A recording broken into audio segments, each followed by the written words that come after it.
Good afternoon, everyone. Thank you for joining us to celebrate Amtrak's 50th anniversary. I'm Amtrak's President, Stephen Gardner, and I'm proud to be here on behalf of Amtrak's 17,000 nationwide employees.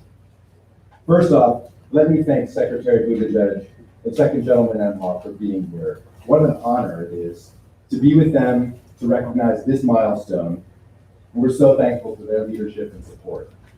I'd also like to thank Representative Price, who has been a long-time Amtrak champion, an incredible transportation leader in the House, and Congresswoman Ross, who's a strong Amtrak supporter.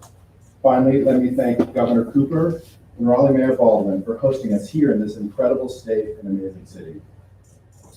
As Amtrak honors the past 50 years and looks forward to the next 50 and beyond, we wouldn't be here without all of you, our customers, our communities, and our partners. So let me first say thank you.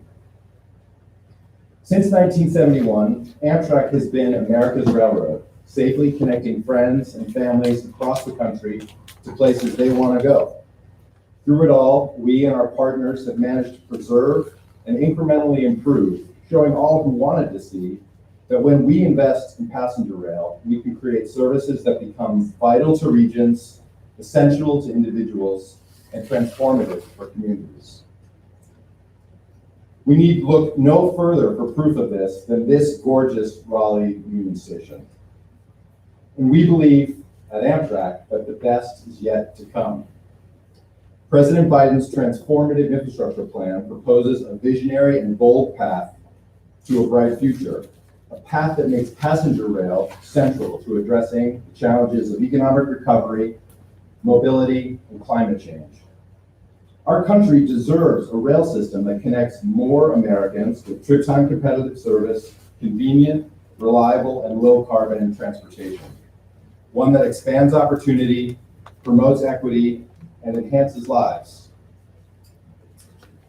With the resources proposed by the President and working together with the Secretary and his team, we believe that Amtrak, our state partners, and other stakeholders can bring world-class intercity passenger rail to new communities across the nation, while also rebuilding our Northeast corridor and our long-distance network.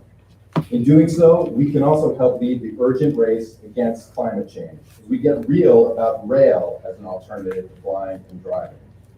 For 50 years, Amtrak has worked with partners like North Carolina to keep this network alive and to grow service and ridership.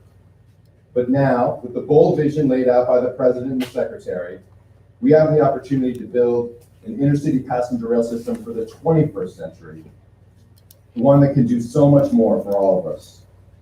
As an example, just last month, we kicked off our corridor growth initiative in Virginia, announcing a partnership between the state and Amtrak and CSX that will transform passenger, commuter, and freight rail and lead to the acquisition of an abandoned line, the S line, that will permit, as we upgrade it, the connection between Raleigh and Richmond at speeds up to 110 miles an hour. Amtrak wants to build on this momentum and bring more frequent service to North Carolina from Washington, D.C., and move on to Point South. The demand for train travel is clear. Whether it's through this transformative S-Line project or working with our local North Carolina Train Host Association, Amtrak is ready to meet the demand. With visionary leadership and funding from Congress, the administration, truly great partners like those we have here in North Carolina under the leadership of Secretary Boyette and his team, we're ready to begin a new era of intercity passenger rail growth.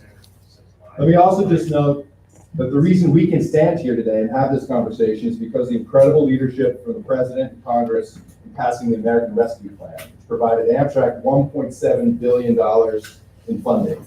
This emergency funding is allowing us to restore our network, bring back long-distance trains, and recall the nearly 1,200 employees we had to furlough as a result of the loss in revenue and service. So thank you very much for your leadership.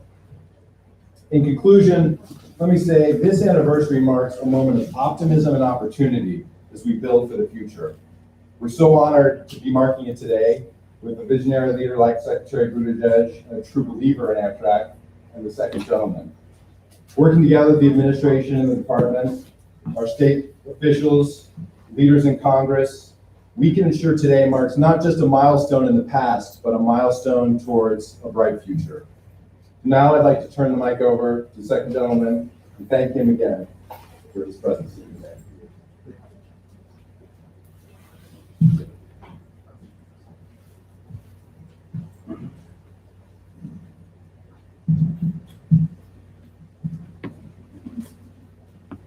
Thank you, Mr. Gardner, for that incredible introduction and for all the work that you're doing on behalf of all of us. It's so important and meaningful. So thank you for that. And thank you for welcoming us to this beautiful city, Raleigh, and this incredible structure. We've had a great day. Secretary Buttigieg and I, we were at the Teamsters, we were at NC State, and now we spent some time here. Just seeing how well things are going and how well they work here. And Governor Cooper, your good friend, the Vice President, was just here, and she sends her kindest regards. And Madam Mayor, thank you for welcoming me, and on behalf of her and the administration, thanks for all the work you're doing. I know this year has not been the year you thought it was going to be, but it's the year you got, and it's the year we all have, and that's a testament to you and your leadership of us being able to stand here today.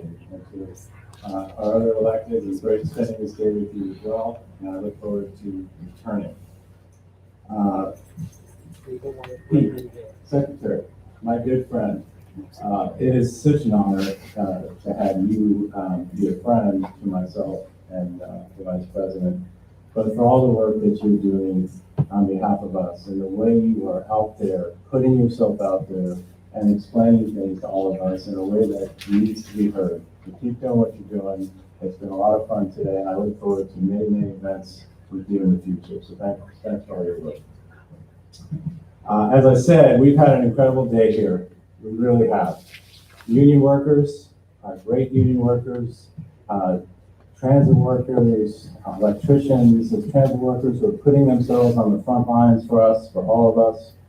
As I mentioned, we toured NC State. They have this incredible facility dedicated to the future. And you heard the president the other night, didn't you, talking about the future. We need to invest in our future.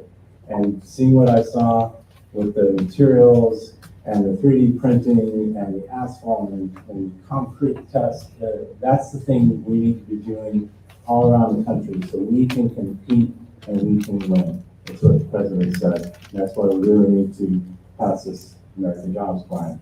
We need to invest in America. We need to increase and strengthen our infrastructure. We also heard how important union workers are to keeping America strong. And that's something that we know matters a lot to my wife, the Vice President, and she will be taking an active role, as you heard at the joint event, joint address. We also talked a lot today about how President Biden's American Jobs Plan, Secretary and I have talked a lot about it off to the side, is going to transform our country. We need this. You've heard the president talk about it. It's going to transform our nation's infrastructure. It's going to create more good-paying jobs for the future all across the country, and including, as we just talked about the governor, right here in North Carolina. And it's fitting that we are capping off our day at a site that reminds us of the significance of American innovation and infrastructure. And it's incredible to think that it was exactly 50 years ago tomorrow, May 1st, 1971, that the first Amtrak train departed New York City for Philadelphia. And this is a milestone that President Biden is also celebrating today in Philadelphia. And as an aside, I remember as a kid growing up in New Jersey, we would take Amtrak down on our vacations, and it's something that we used and I use to this day. So thank you. But that's not the only milestone that we're marking this week. As we all know, yesterday marked the 100-day anniversary of our great Biden-Harris administration. Now, in his first 100 days in office, President Biden has been laser focused on getting America back on track, delivering for the American people as was promised and as they delivered. He's been focused on beating this pandemic and winning. 200 million shots have been delivered in less than 100 days. The vaccine works, It's safe, it's free, and it's available. And Americans, go get your vaccine. It's working. The President has also delivered on financial relief to American families with the American Rescue Plan. As of now, 160 million checks have been delivered to folks who needed that. And he's been focused so directly on rebuilding our economy. 1 million new jobs in the first 100 days. They've been created since President Biden took office, which is incredible. And I love when the President said at his address, America is on the move. America is on the move, and I couldn't agree more. But President Biden and Vice President Harris know that there is so much more work to be done. We've got to work to rebuild our economy, and we've got to work to build a nation that is healthier, safer, fairer, and as the President said, more competitive on the world stage. And that's why we're all urging Congress to focus not only on recovery, but to building back better, and by investing in and supporting the American Jobs Plan. We must get this passed. And as he talked about, the American Families Plan. Our families and communities will continue to face big challenges, but this administration is determined to build a better tomorrow. And I think they've already shown that. And with that, I'm going to turn it over to my good friend who's helping lead this fight for the American Jobs Plan, the infrastructure, and to invest in our jobs and our future, our economy, Secretary Pete Buttigieg.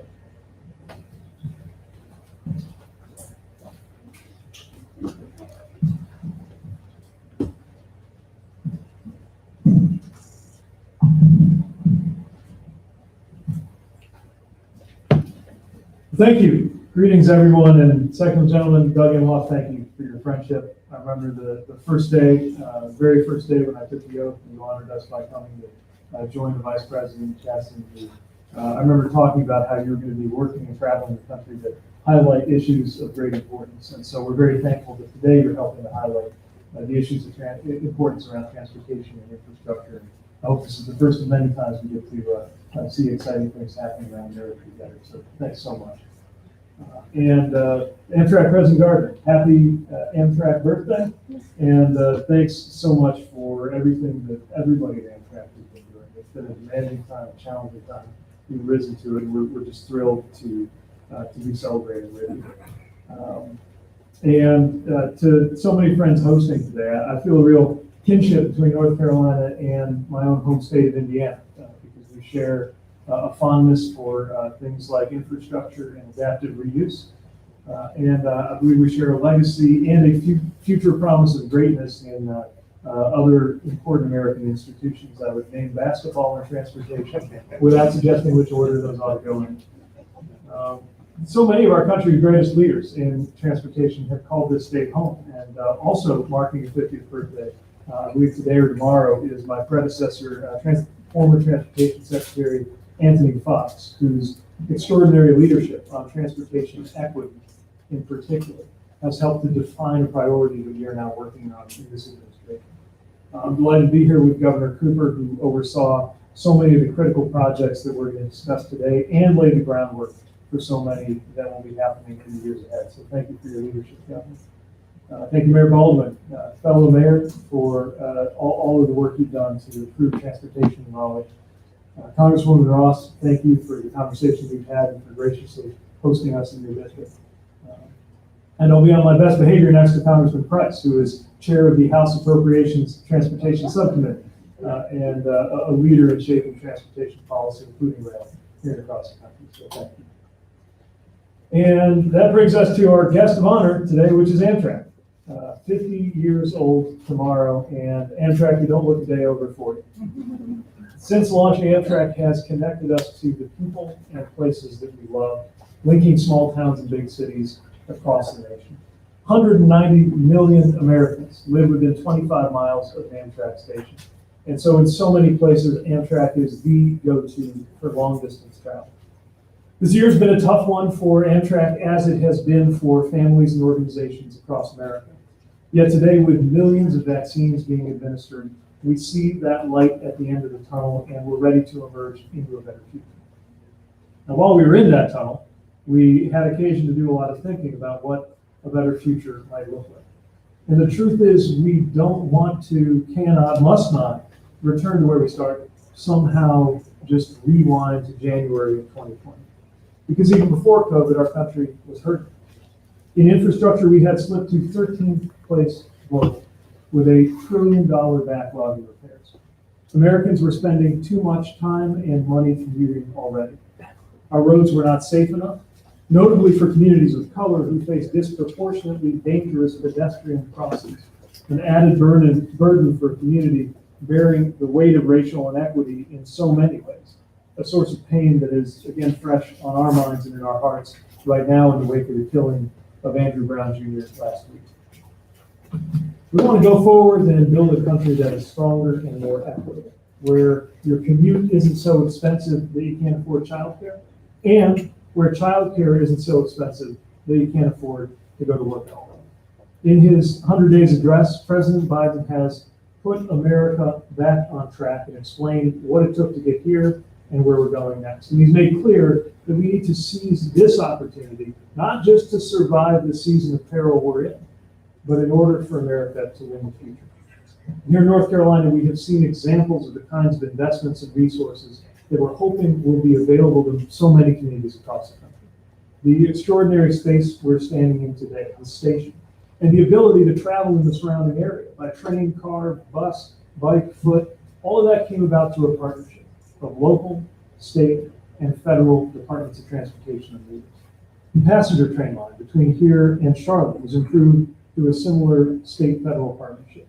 And in turn, ridership here increased by more than 20,000 people in the year leading up to the pandemic. These are important steps that have made lives better, but the truth is we need much, much more where this came from. We need a plan with the boldness and scale to match the size of America's challenges and opportunities. And President Biden's American Jobs Plan is a chance at a once-in-a-generation investment in American infrastructure. If we pass it, we will be able to repair and modernize our roads and bridges, our airports and waterways, our railways, and our public transit. We'll create millions of jobs with the largest investment in American jobs since World War II. Innovation jobs in places like the Research Triangle to develop the transportation technologies of the future. And good union jobs for people here and around the country. The people who will actually lay those new train tracks, make our roads and bridges more resilient, install new electric vehicle chargers, and build the electric cars that are going to use those chargers. And there will be more pathways for people to get into those careers. If you bike, walk, use a wheelchair, travel will be safer for you as transportation comes to be centered around people and not only around cars. If you are driving a car, roads will be smooth and more efficiently routed. And in many cases, congestion will be reduced as more commuters have the alternative of public transit or rail. If you're taking public transit, rides will be more reliable and expanded to more locations.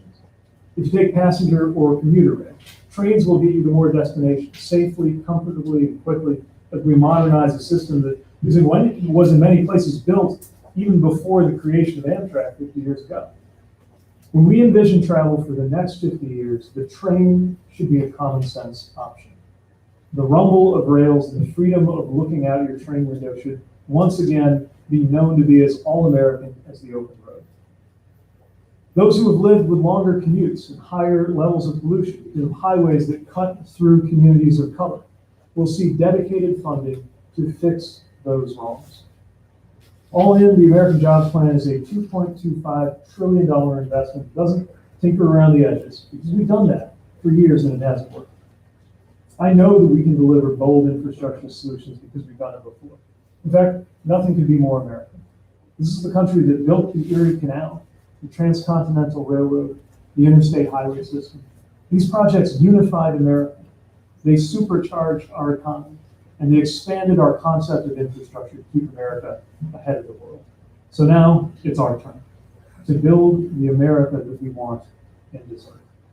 And as we do it, to keep the jobs coming and keep the American dream alive. Let me close with this. When trains were first introduced here in North Carolina in the 1800s and across much of the South, the rail lines would often end before the state border. You couldn't take a train from North Carolina to another state. The tracks weren't even the same size. Today, we stand on the cusp of an investment that will enable world-class rail service across the Southeast and across the country, reinforcing this region as an economic powerhouse that rivals any country on earth. That is the power of American infrastructure, when we believe in ourselves enough to make bold choices. I'm proud to serve for a president who rode Amtrak to work for decades, a president who knows how important infrastructure is to people's lives, and one who is willing to make the bold choice. I'm looking forward to working with everyone here and across the country to choose a path that our children and grandchildren will be proud of. So thank you again, and now it's my pleasure to introduce someone who I admire a great deal and who has been bringing remarkable success to North Carolina, Governor Buttigieg.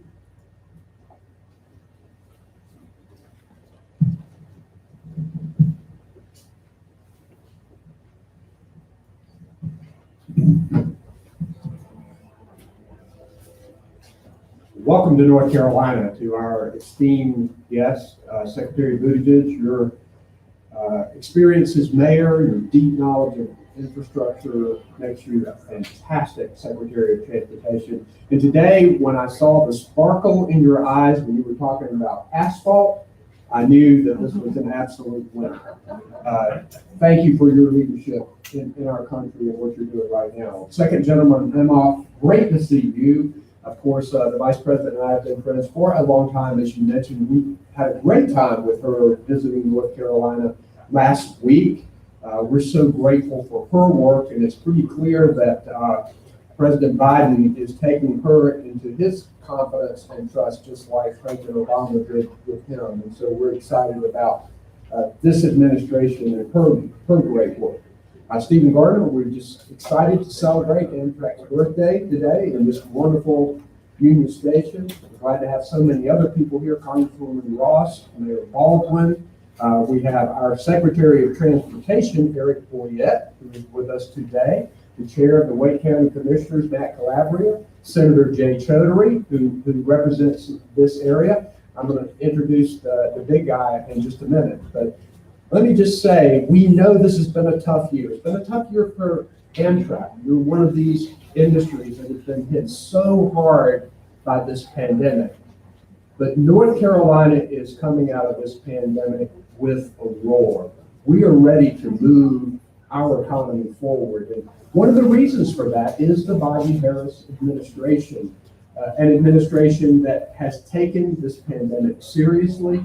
We governors across the country who have had to be on the front lines of this pandemic, we know how important it is to have federal coordination.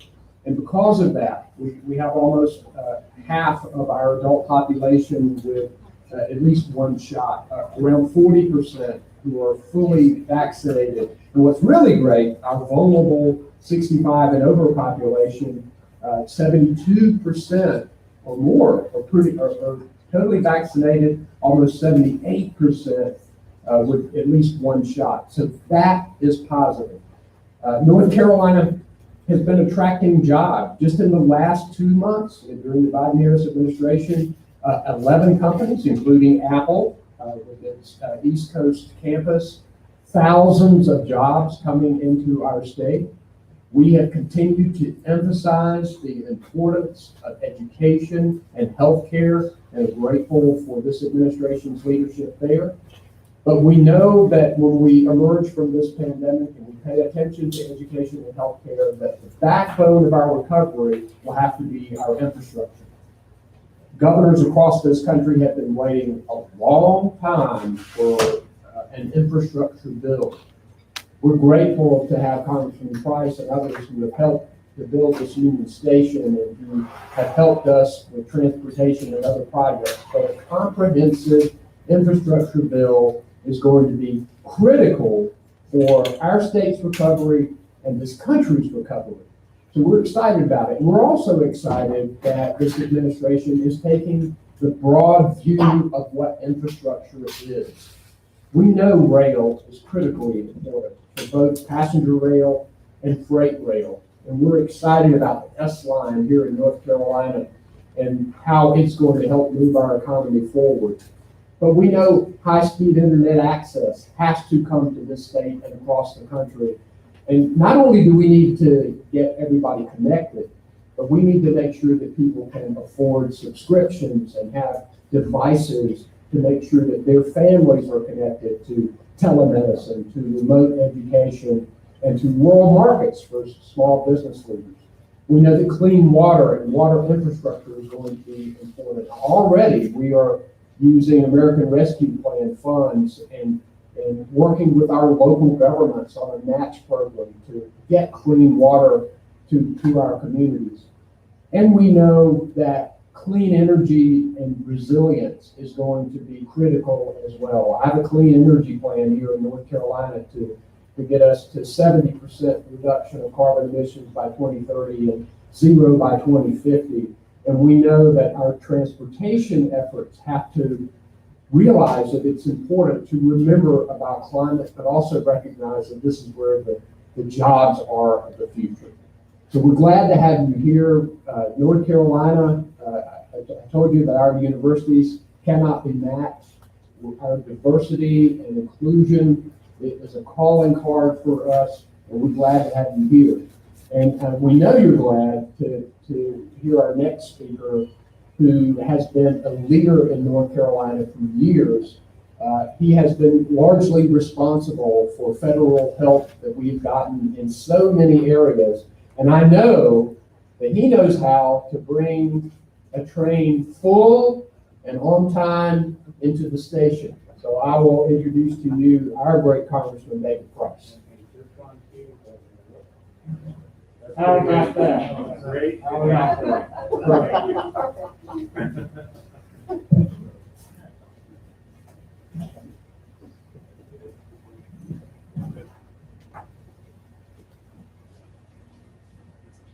Good afternoon, everyone. It's an honor to be here with all of you to welcome two history-making individuals, Second Gentleman Doug Emhoff, Secretary of Transportation Pete Buttigieg, to celebrate with us Amtrak's 50th anniversary.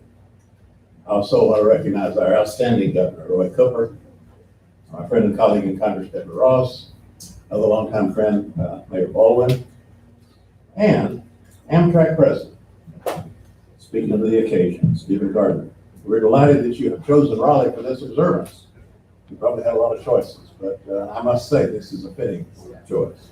What more appropriate place could you imagine than Raleigh's gleaming Union Station, a true multimodal transit center.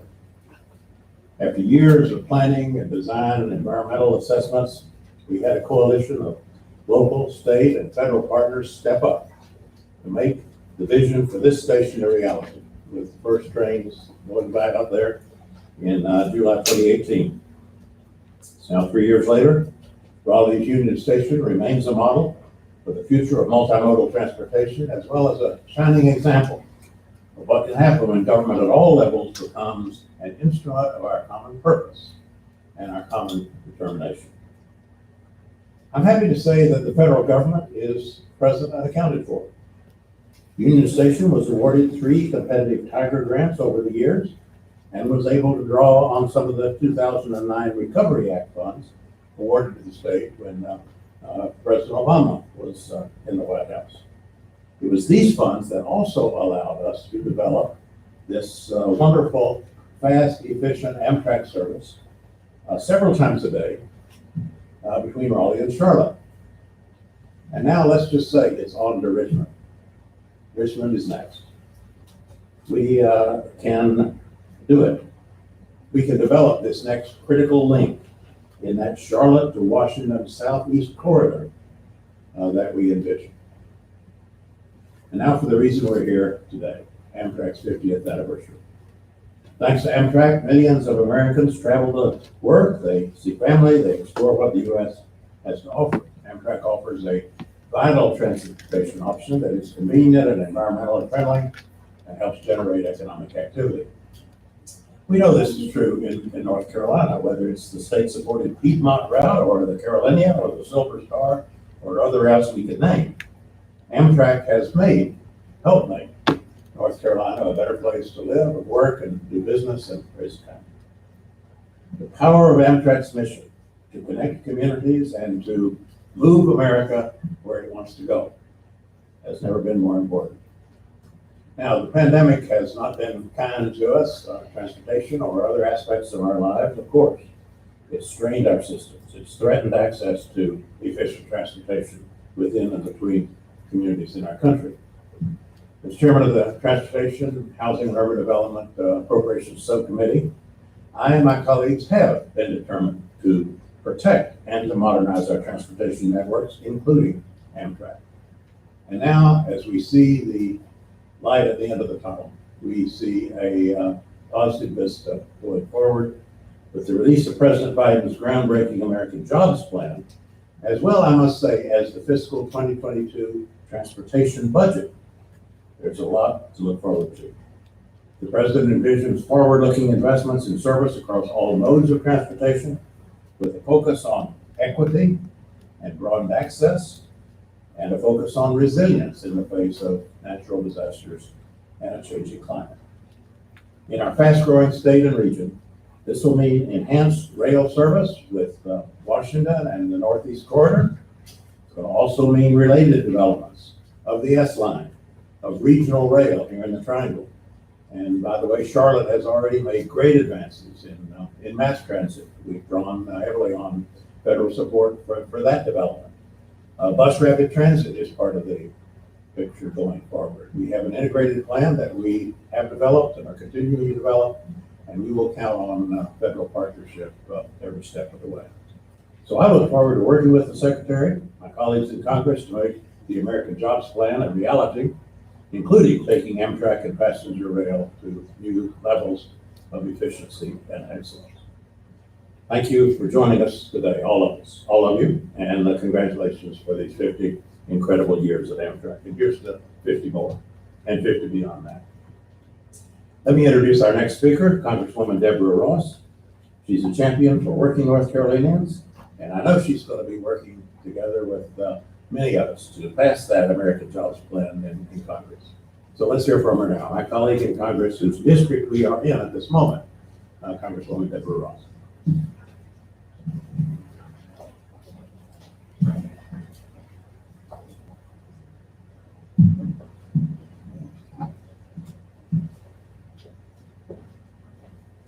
Well, Congressman Price, your leadership in transportation has been nothing short of extraordinary. And we have you to thank in large part for this Union Station. It's an honor to join Secretary Buttigieg and the second gentleman Emhoff on their visit to our great state.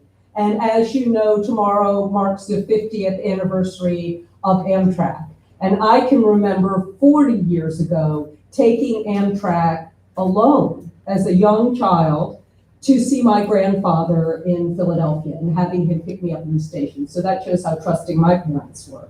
All worked out great. Amtrak was very safe. I can think of no better way to honor this milestone than to stand here in Union Station as we embark on a historic investment in our nation's transportation infrastructure. One that will connect Raleigh to Richmond and beyond through Amtrak. Wake County is one of the fastest growing counties in the United States, and our County Commission Chairman, Matt Calabria, is here. But our infrastructure has not grown with our community. We need seamless transportation to connect Wake County to the rest of the nation, to bring innovation that happens here to the rest of the country. Transformative new federal investments are required to ensure that the infrastructure of this community matches both the needs and the ingenuity of its people. We need the American Jobs Plan. We need a modern electric grid to unlock the full potential of our clean energy future. Thank you, Governor Cooper, for your leadership on that. We need almost $17 billion to ensure safe drinking water for every child in this state. Here in Wake County, we need immediate action to address critical shortages of affordable housing, and our rural communities across the state need access to high-speed broadband to compete in the 21st century global economy. The American Jobs Plan will meet these urgent needs and create millions of good jobs in the process. And none of these jobs can be outsourced. They are for our American workers, everybody from that engineering PhD at NC State to the union worker to the high school graduate who can pave our roads. It is a once-in-a-lifetime investment in transportation and infrastructure, and it's more than an investment in roads and trains. It's an investment in the American people. Thank you again, Secretary Buttigieg. Thank you again, second gentleman. It's an honor to be with you. And now it is my honor to introduce our mayor, Mary Ann Baldwin, who, as a city councilor, is probably the person who is most responsible for the transformation of this area of Raleigh. Her investment in innovation, in economic development, and transportation is unmatched. Mary Ann.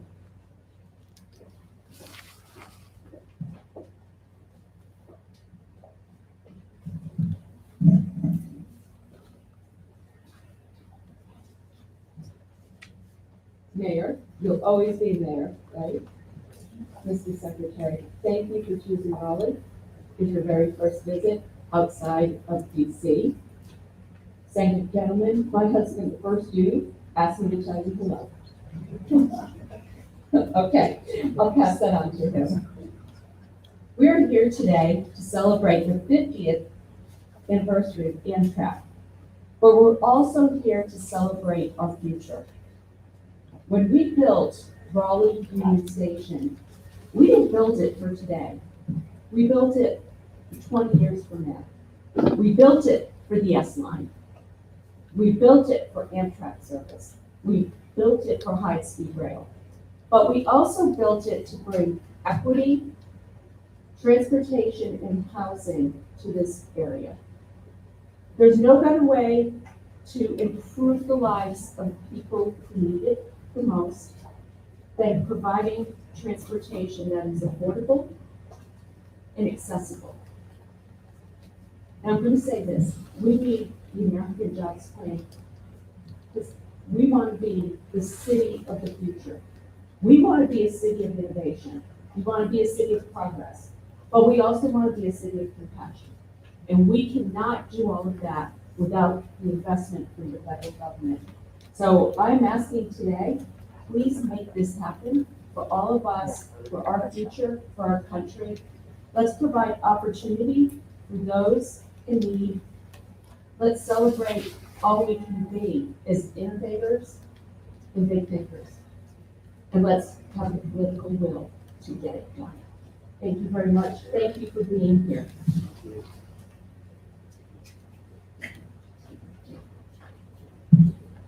I think we got time for a couple questions. Is there some questions from the press? Hi, welcome to Raleigh. My name's Jonah. I'm a reporter here with the ABC station. Mr. Second Gentleman, Secretary Buttigieg. Apple just announced that they're coming here. They're bringing an investment of $1 billion, showing that the private sector can do this. Why then does the government and taxpayer money also need to do this? Got it. You come to the microphone, please. I'll start with it. So what we saw today in North Carolina was a partnership between public and private and the academic community, and it's working because it doesn't just work in a vacuum. It can't just be left to the private sector because you need this influx of capital, ideas, and support, as everyone was saying here today, from the federal government and from the business community and the academic community for it all to work. Yeah, first of all, I'd echo the second gentleman. What we just saw at NC State is a great example of how private sector, academic, and public sector work interact. But also, I would actually say Apple is one of the world's best examples of why it's important for us to have federal research and the private sector. Consider the smartphone in your pocket, or whether it's made by Apple or somebody else. Now, that phone could never have been made by a government. Nobody would want to buy a phone designed, marketed, and created by the federal government. Only a company could do that. But the federal government also literally invented the internet, without which the smartphone wouldn't be smart. Things like space travel, which were necessary for the development of some of the most important features on that smartphone, came about through federal research. So the whole point is that you got to have economies thrive, and specifically the American economy thrive, when we have good public investment in research and development and infrastructure, including transportation, and a thriving free market where innovation and entrepreneurship can do what it does best. If you try to get by without doing one of those things, in particular, if you try to skate by, coasting on the infrastructure choices of a generation or two ago, sooner or later that'll catch up to you. I think that's starting to catch up to the United States, and we've got to act before it's too late in order to win the future. Got time for one more. Anybody? All right, that's all right. Thank you, everybody.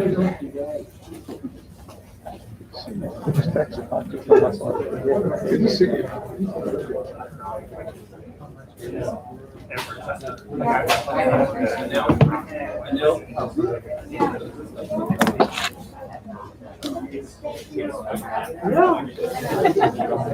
Of course, good to meet you.